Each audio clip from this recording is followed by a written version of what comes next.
Thanks so much for taking the time. I know it was a busy day, and here you are live with us on the air before your gig tonight at Knuckleheads.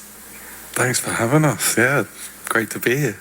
So you guys have been releasing, it's a full-time job just to keep up with all of the music that you all have been releasing. It's like a flood.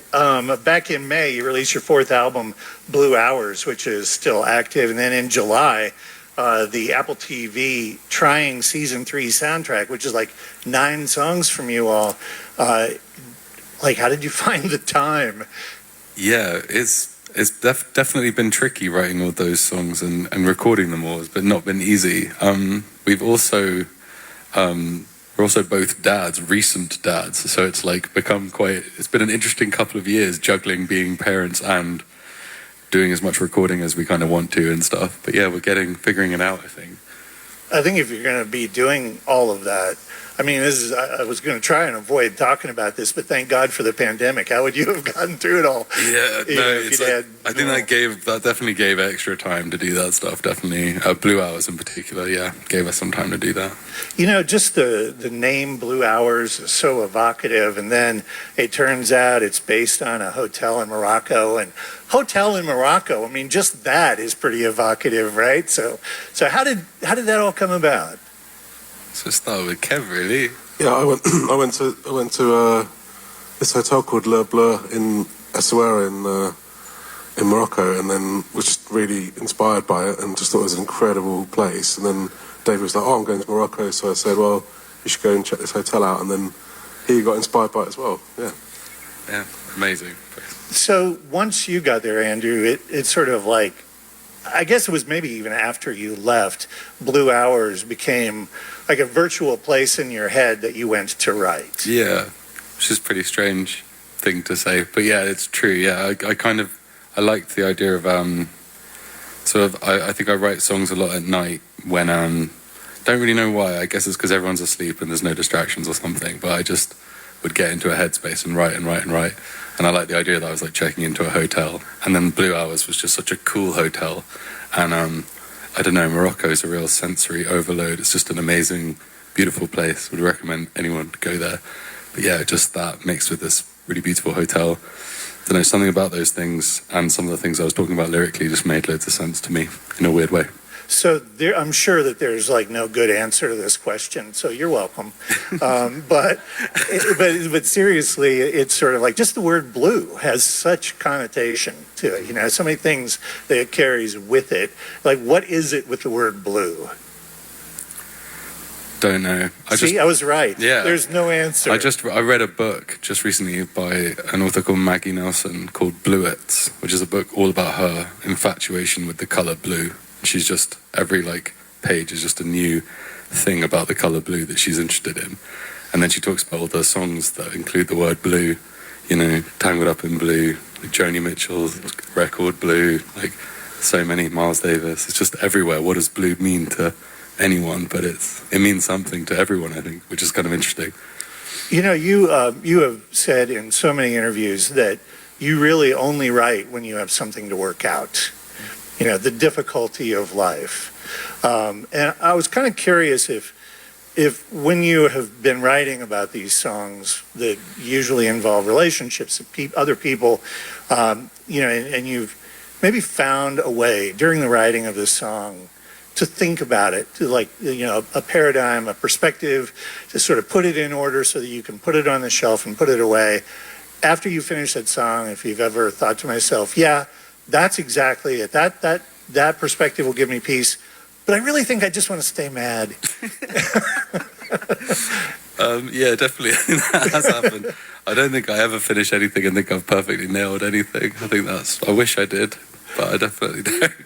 It is, and I haven't said this yet, but it's a profoundly intelligent album and also a profoundly beautiful album. And I think one of the words, there's even a song on the album we can talk about later maybe, but gratitude, shooting all of this through a filter of gratitude.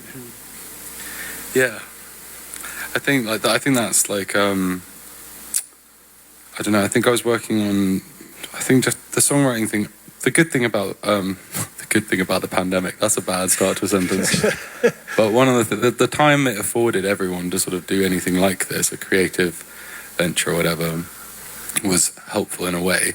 But just it was quite a sort of lonely time as well. We weren't able to work on things in the same way as we normally do. But then I think I read a book. But another book, a guy called Ross Gabe, and the book was called Catalogue of Unabashed Gratitude. And I wrote that song Gratitude based on reading that book. And it was just a way of framing difficult stuff in a way that made, like, life is only ever difficult because those difficult things are often things that you feel very grateful for not going right. And so I think it was just like trying to look at all of those sorts of things through a prism of gratitude or being grateful was an interesting idea to me. But I'm a very strange person. I don't really know what I'm doing most of the time. Well, I think it's whatever you're doing, it all works, and it's all great for all of that loneliness and separation and all of the difficulty. You all decided to counter that by going really bold and making the music as uplifting and even celebratory. Yeah, that's definitely true. Yeah, like I think that's something. I think sometimes we overthink things, and kind of studios can be quite environments where you have the sort of luxuries that we're overthinking. I think it was quite a liberating feeling on this record to just make bold decisions and be forthright in the way that we approached everything. Which sounds like, I think that's quite like I think album to album, that kind of process always changes, and it was like a conscious decision before we started to do that, and it felt great. It was really good. Our guest today on the bridge, our Bears Den, and we'd love to hear some music if we could. Yeah, of course.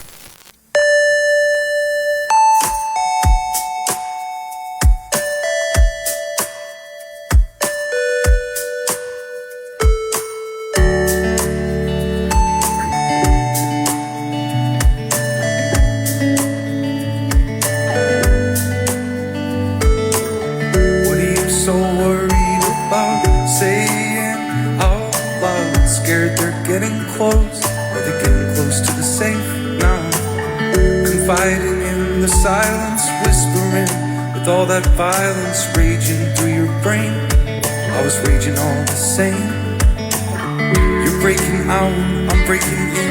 You're spoken for, I'm spoken down to. You were dreaming in my nightmares, now I'm dreaming in yours. I've been looking for my friend since I can't remember when, but you're nowhere to be found. Left me here on the ground. I was afraid of your heart, I was afraid of mine. It's not supposed to be easy, love. A candle still flickers in the dark. And I was scared of how I felt, I was scared of what it meant. You must wait for this to end, 'cause we're a frightened whisper in the dark. Yeah, I still fall apart.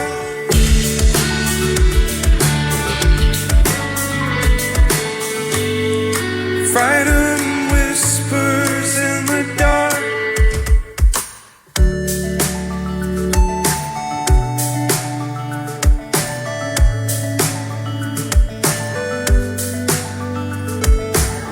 What are you so worried about? For crying out loud, scared I'm getting close. Am I getting under your skin now? Confiding in the silence, an orchestra of tiny violins are playing on insane. At the funeral in your brain, you'll live without, I'll live within. You're spoken for, I'm spoken down to. You're dreaming in my nightmare, and I'm dreaming in yours.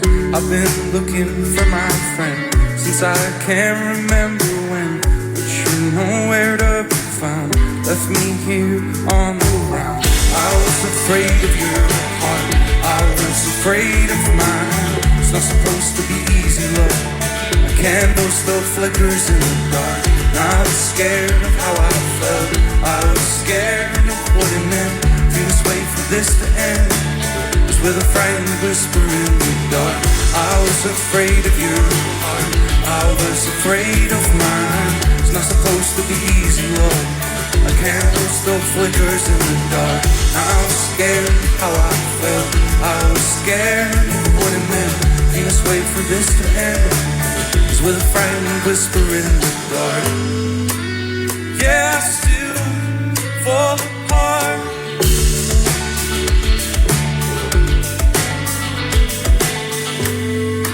Frightened whispers in the dark.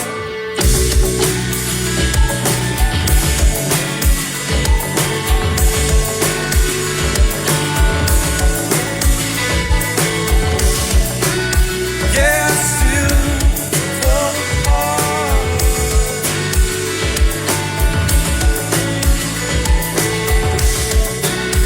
Yeah, I still fall apart.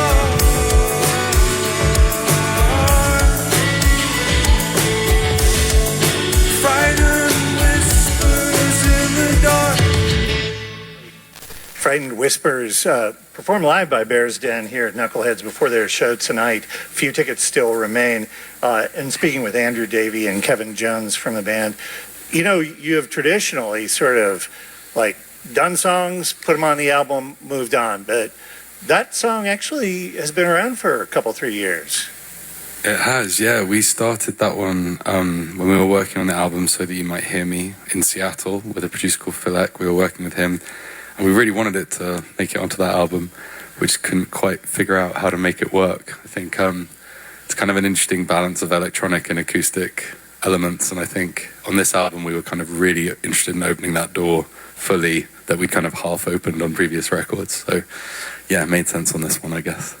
So you have used Ian Grimble quite a bit, and he used the pandemic to make some changes to his studio that had an impact on your new music. So tell us about The Wall. Yeah, so Ian's basically, we've been working with Ian for like 10 years. You've been working with him longer than I have as well, so like a really, really long time. And yeah, just like when we went back in after the pandemic, he'd just clearly been in his sort of man cave studio and just gone crazy with all these different synthesizers. It was like the whole wall was suddenly just synthesizers that were all talking to each other and behaving really strangely and crazily, but sounding really interesting.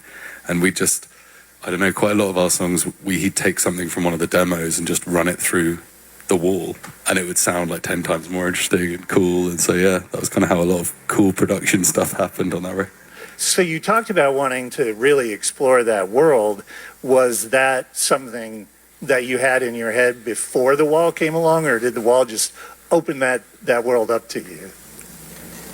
I don't know, I think The Wall was like the thing we didn't know we wanted, but when we saw it, we realised it was what we wanted. Like, I think conceptually there were things that interest us that kind of like already had a place, but not the like voice, as it were. Yeah. I'm getting the feeling that when you went back into the studio, it was sort of like, okay, well, like this is the first fun we've had in a long time. Definitely, yeah. You know, so it's like bring people in. You got Sally Herbert to come in and do some beautiful strings on the record as well. Yeah, she's amazing. Like we've admired her work for a long time, and we were really excited to work with her, and just the like her and also the actual string players themselves were just remarkable. I don't think we've ever been around such consummate professional musicians, and they were just so good. It was like a really magical day recording those strings. You all have always been sort of musically fluid. It's like whatever the song needs. Yeah, I don't play that well, but I'll go play it because that's what the song needs, you know, at any given time. And Andrew, this tour, you're playing piano for the first time. Yeah, so like when you say that we're musically fluid, I would say that like Kev's an extraordinary musician who can play most instruments incredibly well. And the guys we're on stage with, Christoph van der Ven and Jules Owen as well, are both very proficient at lots of things. I'm very basic at piano, but I'm really enjoying playing it. I think often I think it's probably fair to say that if you're not super familiar with an instrument, it kind of sounds really exciting to you, often quite painful to everyone else probably. But yeah, like, I really enjoy playing piano, so I'm just making everyone suffer it, basically. Well, Kevin, you actually started on drums, right? Yeah, that's again one of. It feels funny to think that He was back to really. that. He doesn't think he was good, but you were really good. Yeah, but I think that again, like one of the founding sort of like principles of like us starting this project was like whatever the song needs, and like that still stands. And I think at the time it was like, well, what does the band need?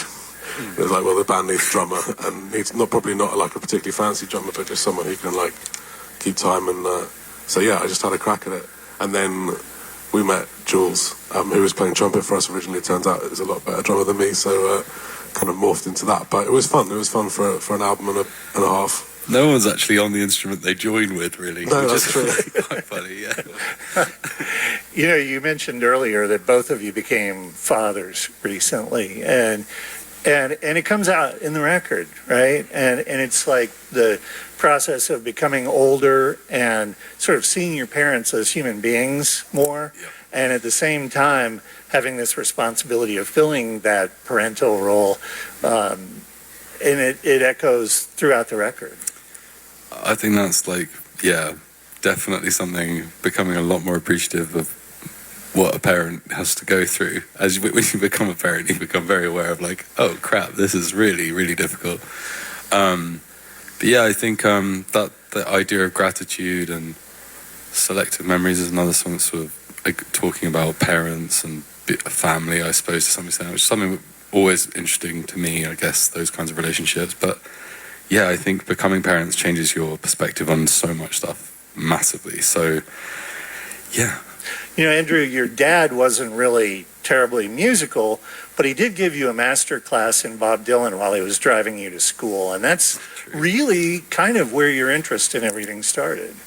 Yeah, that's 100% true. My dad taught at the school I went to, and like the only thing that we would agree on listening to was either Bob Dylan or the Rolling Stones, or it was classical music, and I just didn't like classical music at all. So yeah, it was basically Bob Dylan or the Stones, and he would just like stop Bob Dylan songs and be like, you know, I'm trying to think of a line, but like he would just, any line on any song, he would just stop and go like, what does that mean? And I'd be like, I have no idea, and he would explain it to me, and it's like having a songwriting teacher at school. Yeah, well, on your way to school every day. Pretty helpful. Yeah. You know, the album has a lot of standout tracks.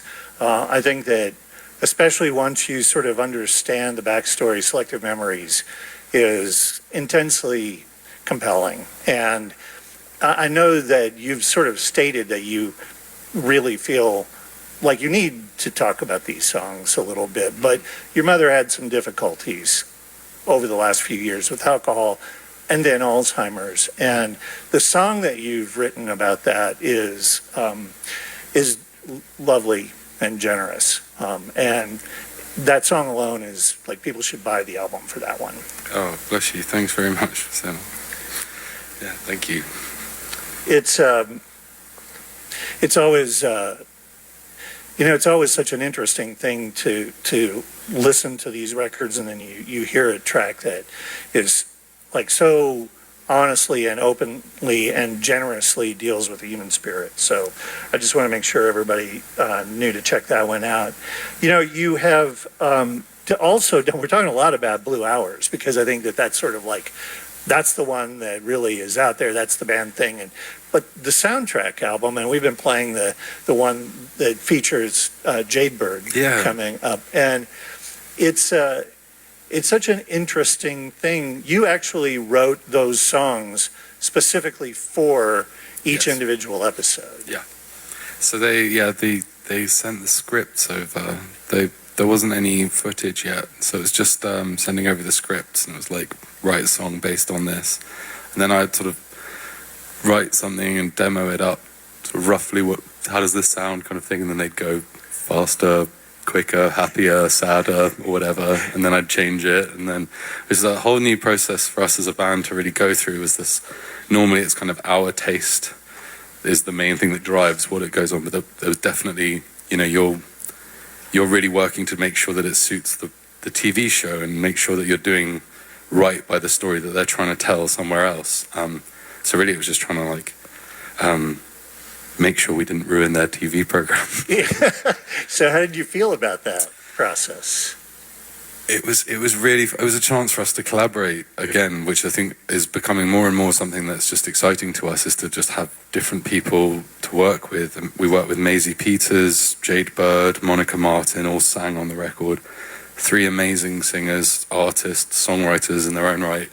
And then Sally Herbert again. It was just a really fun journey. I think that for us is becoming a big part of what excites us musically, I think. So, yeah. We're speaking with Andrew Davey and Kevin Jones of Bears Den, who are performing tonight at Knuckleheads. They not only have their own full-length album out, Blue Hours, but also the Season 3 soundtrack for Apple TV's Trying. And we'd love to hear some more music if we could. Of course, yeah.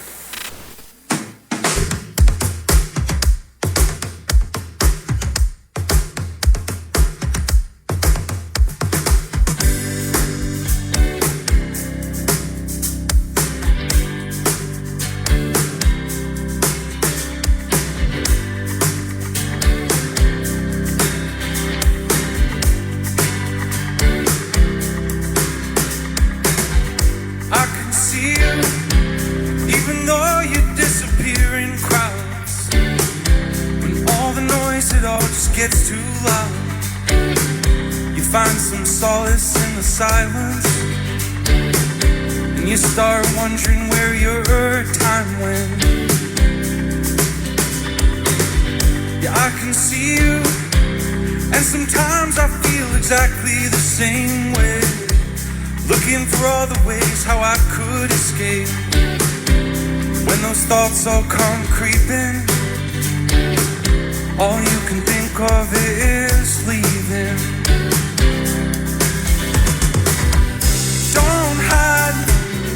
Don't hide away. I want you to stay. Don't hide away. I want you just the way that you are. Truth is, we're all just afraid, and it's small steps walking out of the shade now. Please don't hide yourself away.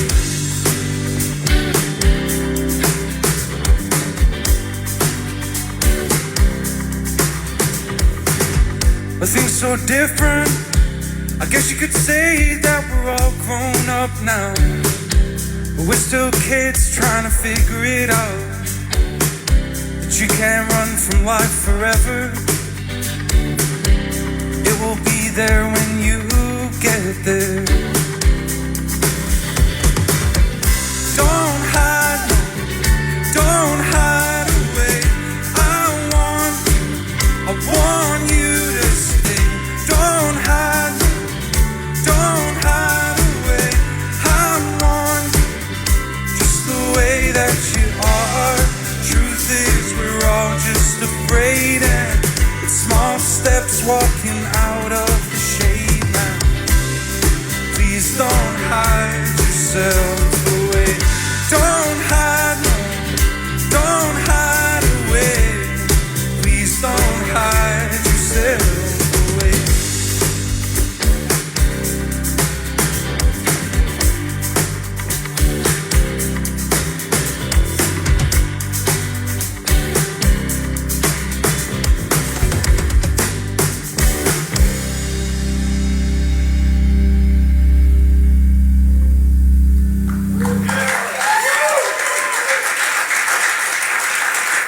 Bears Den on the Bridge. Please don't hide yourself away from the Trying Season 3 soundtrack, one that we've been having a lot of fun with on the Bridge.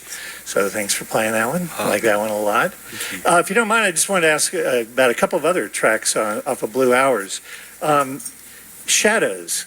You know, the thing about Shadows I think is so interesting is that you had like a piano riff, and the story is that you all liked it so much that you were kind of afraid to try and finish it. Yeah, so that, again, that's from, I started playing around with that piano idea in the Dibble Den in Seattle. Do you remember that? Oh, yeah. Oh, we stayed in an Airbnb called the Dibble Den in Seattle.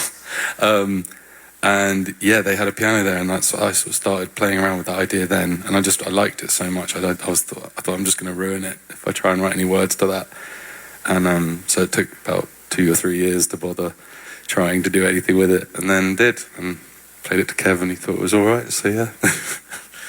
There's another song on the album, All That You Are, that actually dates back to the earliest days when you were jammed in a VW van going around country. We actually interviewed Ben Howard when he was on that tour. Wow. Yeah. So, I mean, we are familiar with the time frame. That was a very long time ago, but a beautiful song. Thanks very much. Yeah, that was on the Austin to Boston tour with Ben. Was incredible. We had the best time on that. And yeah, that was when that song started, and yeah, it was just such a dream, wasn't it? Yeah, 10.5 years ago. Mad. So, okay, you've got Blue Hours and you've got the Trying Season 3 soundtrack.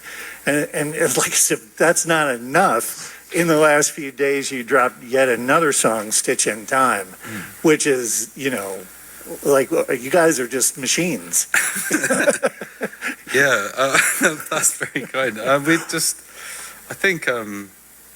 think during the pandemic, it was obviously not a great time for anyone, but I think just there was a lot of songs kicking around after that period of time, and I think once we went out and started touring in Europe and doing it now as well and across America, it's just been so much fun. Like, I think it's very inspiring for us to perform, and I think we haven't had that for so long, and I think we realized pretty quickly once we were back touring Europe how much of it's part of our writing process is playing songs to people, and audiences have helped us shape our songs for years. So yeah, I think it's now that we're playing again, it's become really inspiring again. So it's kind of this self-perpetuating thing, really. The more gigs we play, the more we want to write songs. The more we write songs, the more we want to play gigs.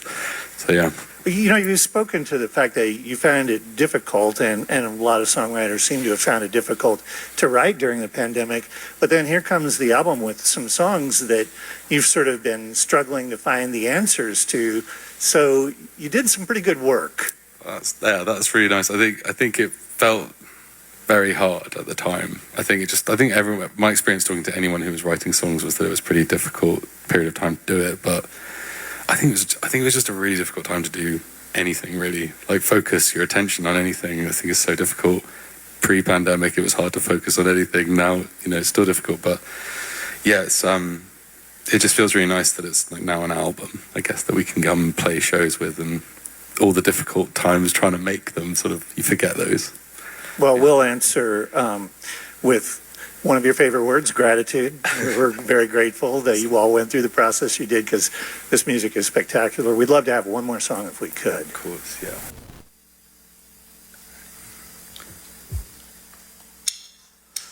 Oh, I don't know where I start or where it is that you end. Where do I begin?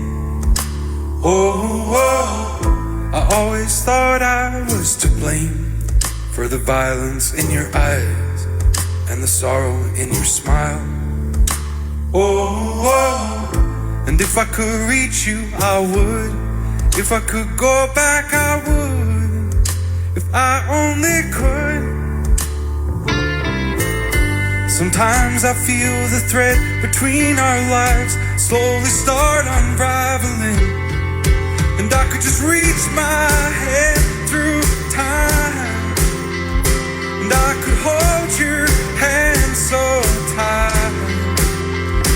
For there's no damn way that was ever okay, and all we needed was a stitch in time.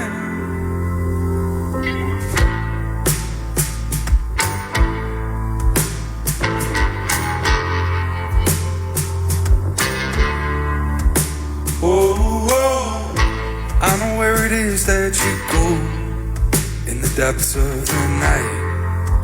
I've known it my whole life. And if I could reach you, I would. If I could go back, I would. If I only could, I would just reach my head through time, and I would hold your hand so tight. For there's no damn way that was ever okay, and all we needed was a stitch in time. Sometimes I feel the thread between our lives slowly start unraveling.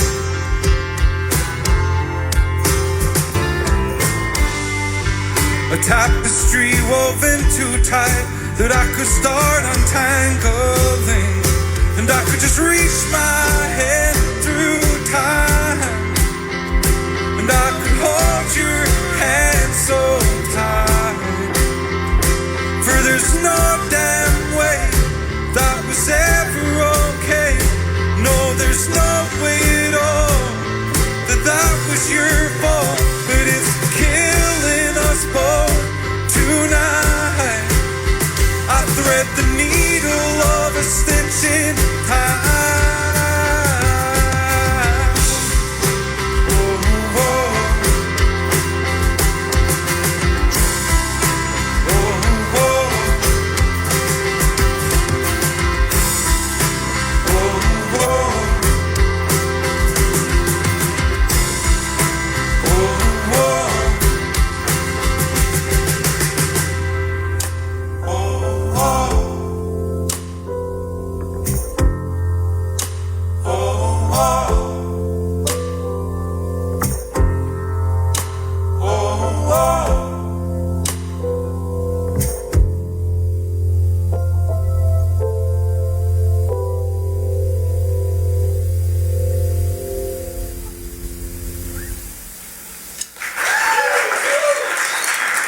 Thank you very much.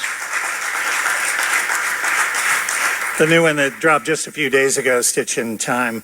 And again, the new album is Blue Hours. And of course, they also have out the soundtrack for Trying Season 3 that you can also watch on Apple TV. Just thank you so much for the beautiful music that you all are putting out. And also, being on the road, not easy, and to take the time to spend with us today is a blessing, and we can't thank you enough. Oh, thank you so much for having us. And thanks everyone for being here. It's really, really lovely. Thank you. Andrew Davey, Kevin Jones, Bears Den, today on the Bridge.